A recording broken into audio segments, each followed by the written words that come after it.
हर खबर पर नजर, सच, हिम्मत और जमीनी रिपोर्टिंग, देश, समाज और सत्य के लिए। एलपी न्यूज, आपकी आवाज।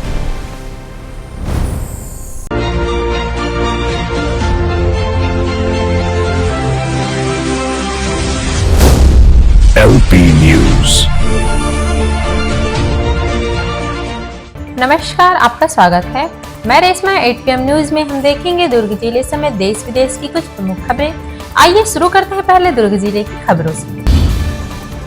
छत्तीसगढ़ के बच्चों ने स्केटिंग की दुनिया में बड़ा इतिहास रच दिया है। पुणे में आयोजित इंडोर स्केटिंग नेशनल गेम्स में राज्य के 22 बच्चों ने हिस्सा लिया और शानदार प्रदर्शन करते हुए पूरे देश में तीसरा स्थान हासिल किया।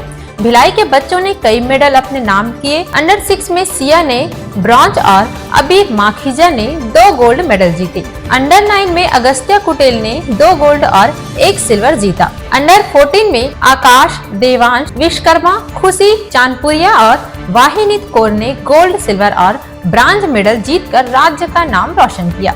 इन बच्चों की सफलता से उन्हें इंटरनेशनल प्रतियोगिता के लिए चुना गया है, जो जून में मालदीव में आयोजित होगी। यह उपलब्धि पूरे राज्य के लिए गर्व का विषय है। दुर्ग में मोहन नगर थाना क्षेत्र के शक्तिनगर इलाके में देर रात 17 वर्षीय नाबालिग नानू उर्फ छानू कुमार की चाकू मारकर हत्या कर दी गई। मृतक शांति नगर का रहने वाला बताया जा रहा है। जानकारी के अनुसार शक्तिनगर में भोले की बारात निकली थी, जिसे देखने नाबालिग पहुंचा था। इसी दौरान भीड़ में कुछ युवकों से विवाद हुआ और आरोपियों ने उस पर चाकू से हमला कर दिया। घटना की सूचना मिलते ही पुलिस मौके पर पहुंची और एक आरोपी चीकू को हिरासत में ले लिया गया। दूसरे आरोपी पांडु की तलाश जारी है और पुलिस लगातार दबिश दे रही है। हत्या के पीछे की वजह का फिलहाल खुलासा नहीं हो पाया है। भिलाई में रिटेशन के मुद्दे को लेकर भिलाई इस्पात संयंत्र के सेवानिवृत्त कर्मचारियों ने जोरदार जन जागरण रैली निकाली। भिलाई इस्पात संयंत्र के रिटायर्ड कर्मियों ने बाइक रैली के जरिए शहरवासियों को जागरूक किया। रैली सेक्टर 10 दुर्गा मैदान से शुरू होकर शहर के कई प्रमुख बाजारों और इलाकों से गुजरते हुए सिविक सेंटर पहुंची। टाउनशिप के व्यापारियों और सामाजिक संगठनों ने रैली का फूल बरसाकर स्वागत किया। भिलाई को हमने बचाया है, भिलाई को हम बचाएंगे के नारे के साथ कार्यक्रम का समापन हुआ। Bharat Pakistan T20 cricket match के दौरान दुर्ग में ऑनलाइन सट्टा चलाने का मामला सामने आया है। मोहन नगर थाना पुलिस ने कार्रवाई करते हुए ग्रीन चौक स्थित एक मकान से 5 आरोपियों को गिरफ्तार किया है और मौके से नकदी, मोबाइल फोन, लैपटॉप समेत करीब 2.62 लाख की सामग्री जब्त की है। पुलिस के अनुसार आरोपी मैच के दौरान आर्थिक लाभ के उद्देश्य से अवैध ऑनलाइन सट्टा संचालित कर रहे थे। आरोपियों के खिलाफ जुआ प्रतिषेध अधिनियम और भारतीय न्याय संहिता के तहत मामला दर्ज कर न्यायिक रिमांड पर भेजा गया है। दुर्ग जिले के भिलाई में एक नाबालिग छात्रा की आत्महत्या से इलाके में शोक का माहौल है। घासीदास नगर निवासी 17 वर्षीय कक्षा 10वीं की छात्रा थी और आत्मानंद विद्यालय में पढ़ाई कर रही थी। परिजनों के अनुसार वह सोमवार को बोर्ड परीक्षा का एडमिशन कार्ड लेकर घर आई थी। रात में बहनों के साथ पढ़ाई करने के बाद सुबह जब मां उठी तो बेटी फांसी के फंदे पर लटकी मिली। परिवार के लोगों ने तुरंत आसपास के लोगों और जामुल थाना पुलिस को सूचना दी।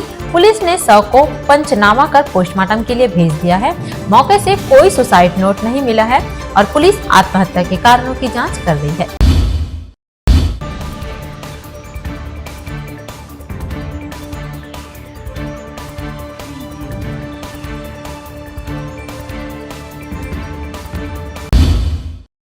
अब नजर डालते हैं प्रदेश की खबरों पर। मुख्यमंत्री विष्णुदेव साय ने प्रदेश के विद्यार्थियों को परीक्षा से पहले प्रेरणादायक संदेश दिया है। उन्होंने छात्रों से आत्मविश्वास बनाए रखने, नियमित पढ़ाई करने और घबराहट से दूर रहने की अपील की है। मुख्यमंत्री ने कहा कि डर जिम्मेदारी का संकेत है, लेकिन इसे अपने आत्मविश्वास पर हावी न होने दे। पर्याप्त नींद, पौष्टिक भोजन और मोबाइल से दूर बनाकर लक्ष्य पर ध्यान केंद्रित करने की सलाह दी गई है। उन्होंने विश्वास जताया कि छत्तीसगढ़ के विद्यार्थी इस बार भी उत्कृष्ट प्रदर्शन करेंगे और प्रदेश का नाम रोशन करेंगे। मुख्यमंत्री विष्णुदेव साय ने कोरिया जिले के बैकुंठपुर स्थित झुमका पर्यटन स्थल में बने ओपन थिएटर का लोकार्पण किया। करीब 27 लाख रुपए की लागत से निर्मित यह ओपन थिएटर 500 दर्शकों की क्षमता वाला है और सांस्कृतिक आयोजन का नया केंद्र बनेगा। मुख्यमंत्री ने झुमका जलाशय में नौका विहार कर पर्यटन सुविधाओं का निरीक्षण किया और अधिकारियों को पर्यटकों की सुरक्षा, स्वच्छता और रोजगार के अवसर बढ़ाने के निर्देश दिए। इस कार्यक्रम में मंत्री, विधायक और प्रशासनिक अधिकारी भी उपस्थित रहे।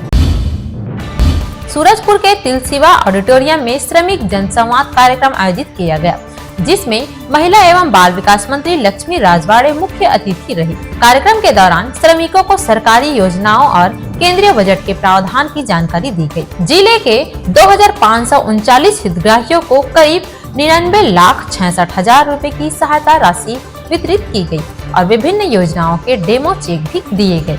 कार्यक्रम का उद्देश्य श्रमिकों, दिहाड़ी मजदूरों और असंगठित वर्ग को सरकारी योजनाओं से जोड़ना और उन्हें आर्थिक रूप से सशक्त बनाना बताया गया।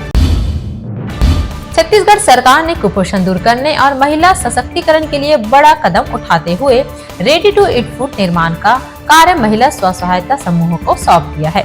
इस योजना को पहले चरण में रायगढ़, बस्तर, दंतेवाड़ा, बलौदाबाजार, कोरबा और सूरजपुर जिले में पायलट प्रोजेक्ट के रूप में किया गया है। राज्य के 42 महिला समूह आंगनबाड़ी केंद्रों के लिए पौष्टिक आहार तैयार करेंगे। इस पहल से महिलाओं की आय बढ़ेगी और बच्चों, गर्भवती महिलाओं व धात्री माताओं को बेहतर पोषण मिल सकेगा।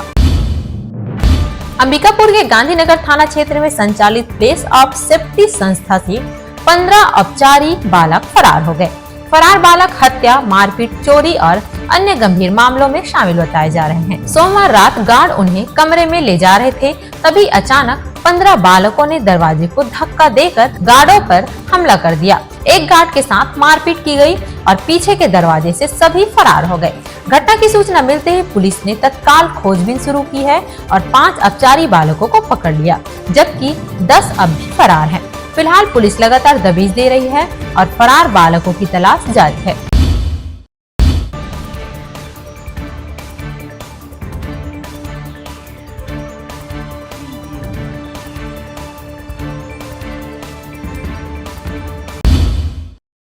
अब नजर डालते हैं देश विदेश की खबरों पर। फ्रांस के राष्ट्रपति इमैनुएल मैक्रों 3 दिवसीय भारत दौरे पर पहुंचे हैं। मुंबई में उनका स्वागत महाराष्ट्र के राज्यपाल और मुख्यमंत्री ने किया। प्रधानमंत्री नरेंद्र मोदी के साथ द्विपक्षीय बैठक में रक्षा, व्यापार, टेक्नोलॉजी, हेल्थ और सप्लाई चेन जैसे क्षेत्रों में कई समझौते की उम्मीद है। मुंबई में India France year of innovation का शुभारंभ होगा और दिल्ली व बेंगलुरु में अहम कार्यक्रमों में मैक्रो हिस्सा लेंगे। यह दौरा भारत फ्रांस संबंधों को और मजबूत करने की दिशा में महत्वपूर्ण माना जा रहा है। जम्मू के RS पुरा स्थित जुवेनाइल ऑब्जर्वेशन होम से 3 नाबालिग कैदी पुलिस पर हमला कर फरार हो गए। घटना शाम करीब 5:15 में हुई, जब ड्यूटी पर तैनात पुलिस कर्मियों पर हमला कर कैदी परिसर से भाग निकले। हमले में 2 पुलिसकर्मी घायल हुए, जिन्हें अस्पताल में भर्ती कराया गया है। फरार कैदियों में 2 पाकिस्तानी नागरिक और एक स्थानीय युवक शामिल बताया जा रहा है। पुलिस ने विशेष टीमें बनाकर सीमावर्ती इलाकों में सर्च ऑपरेशन शुरू कर दिया है। फिलहाल तीनों आरोपियों को कोई सुराग नहीं मिला है और सुरक्षा व्यवस्था पर सवाल उठ रहे हैं। भारत ने अपने समुद्री क्षेत्र में बड़ी कार्रवाई करते हुए ईरान से जुड़े 3 तेल टैंकरों को जब्त कर लिया है। मुंबई से लगभग 100 नॉटिकल मील पश्चिम में की गई इस कार्रवाई के बाद समुद्री निगरानी और कड़ी कर दी गई है। जहाज अपनी पहचान बदलकर अवैध तेल व्यापार में शामिल थे। हालांकि नेशनल इरानियन ऑयल कंपनी ने कहा कि इन जहाजों का उनकी कंपनी से कोई संबंध नहीं है। मामले की जांच जारी है और भारतीय तटरक्षक बल लगातार निगरानी कर रहे हैं। यह कार्रवाई ऐसे समय में हुई जब भारत और अमेरिका के संबंधों में मजबूती और ट्रेड डील को लेकर चर्चा तेज है। ईरान और अमेरिका के बीच परमाणु मुद्दे को लेकर जिनेवा में वार्ता का दूसरा दौर शुरू हो गया है। ईरान के विदेश मंत्री अब्बास अराघची एक प्रतिनिधि मंडल के साथ जिनेवा पहुंचे हैं, जहां ओमान मध्यस्थ की भूमिका निभा रहा है। अमेरिका ईरान के बैलिस्टिक मिसाइल कार्यक्रम और यूरेनियम संवर्धन को लेकर चर्चा चाहता है, जबकि तेहरान अपनी शर्तों पर अड़ा हुआ है। अंतर्राष्ट्रीय परमाणु ऊर्जा एजेंसी भी इस प्रक्रिया में अहम भूमिका निभा रही है। तनाव के बावजूद दोनों देश कूटनीति के जरिए समाधान तलाशने की कोशिश कर रहे हैं। बांग्लादेश में सत्ता परिवर्तन हो गया है और बांग्लादेश नेशनलिस्ट पार्टी के अध्यक्ष तारिक रहमान देश के नए प्रधानमंत्री बन गए हैं। राष्ट्रपति मोहम्मद शहाबुद्दीन ने संसद भवन में उन्हें शपथ दिलाई। नई सरकार में 25 कैबिनेट और 24 राज्य मंत्रियों को भी शपथ दिलाई गई है, जिनमें कई नए चेहरे शामिल हैं। इधर संविधान में बदलाव को लेकर सियासी टकराव भी तेज हो गया है। जुलाई चार्टर के तहत संसद को 180 दिनों तक संविधान सभा की तरह काम करना होगा और प्रधानमंत्री की शक्तियों में कटौती कर राष्ट्रपति की भूमिका मजबूत करने का प्रस्ताव है। इसे लेकर राजनीतिक बहस तेज हो गई है।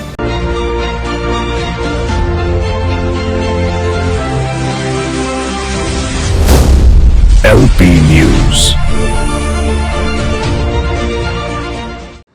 This program is sponsored by SR Hospital and Research Center.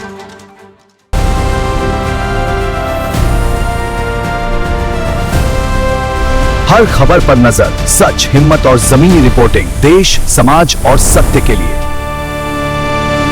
LP news, आपकी आवाज।